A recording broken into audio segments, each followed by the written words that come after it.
and it's preserved in memorization. Okay? So this scholar Muhammad al-Azmi, he mentions several dozen. Write it 1 second, sorry, so I can look it up myself. Muhammad. Yeah, no problem. I can send it to you if you. Well, I don't want your number sent. No, I'll write. No. It's okay. It's okay. We won't do that. Muhammad, can I see it? Could you? You know what it is? Yeah. I'm on the page, and I'm worried that I go out and then I won't get reception again. No, can you just tell me the surname? Muhammad. Okay, Muhammad. Yeah. So I think it comes up as M.M. Azmi. M.M. Azmi. Yeah, A.Z. A.M.I. Okay. And it's called Quranic Manuscripts. And you can find the PDF. Yeah, that's fine. At least. And he goes into. Is it this one? Yes. Okay. Cool. And let me just see. Let me just double check. Sorry. Has it? No, I think this is someone else. Go down. Okay. Is it history of the? Do you know? Yes, that's the one. That's the one. This one, the second one, the history of the Quranic text. Let me just see. Have a look. Yes, this is. No. This is not it. This is not it. Okay. Do you know? I'll ask my friend. He's a professor of Islamic studies. He's just there. I'll ask him after. This is the one I pressed. The history of the Quran. I think that's the one you just said. Oh, it is this one, the history of the Quranic text. Yeah, that one. Okay, That's the one I pressed on. Yeah. Okay, I've got it now. Okay, now I have to find the page again. So. At least I know for my own information. No right? problem. But this is a very interesting book. It tells you, obviously you're going to say from the Muslim point of view, it tells you how the Quran was sent down, how it was arranged, how it was gathered in the time of Abu Bakr, how it was gathered in the time of Uthman. May Allah be pleased with them.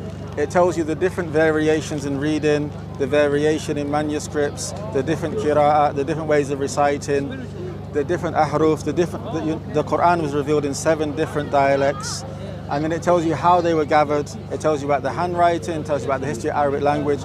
Then it takes this information and it compares it with the Old Testament and the New Testament.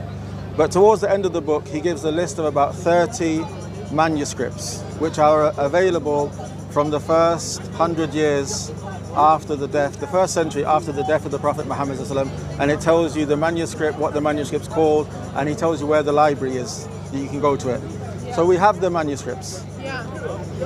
And we have far more manuscripts than any other book in terms of the Old Testament, the New Testament.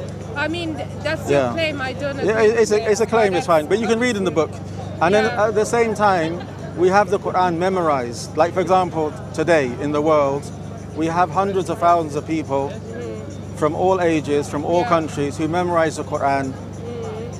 Not only, most people they memorize in one dialect, but we have people, like I can show you people in London, they memorize 10 different, recitations. They memorize the 10 different recitations. Yeah, I mean, I'm sorry, I hear what you're saying, but to me, just memorizing something in a language that most of these people don't know, it doesn't mean anything. But I can see why. Okay. I can see your point of preservation. It doesn't mean anything. You have to understand. Okay, so now you're going to show me.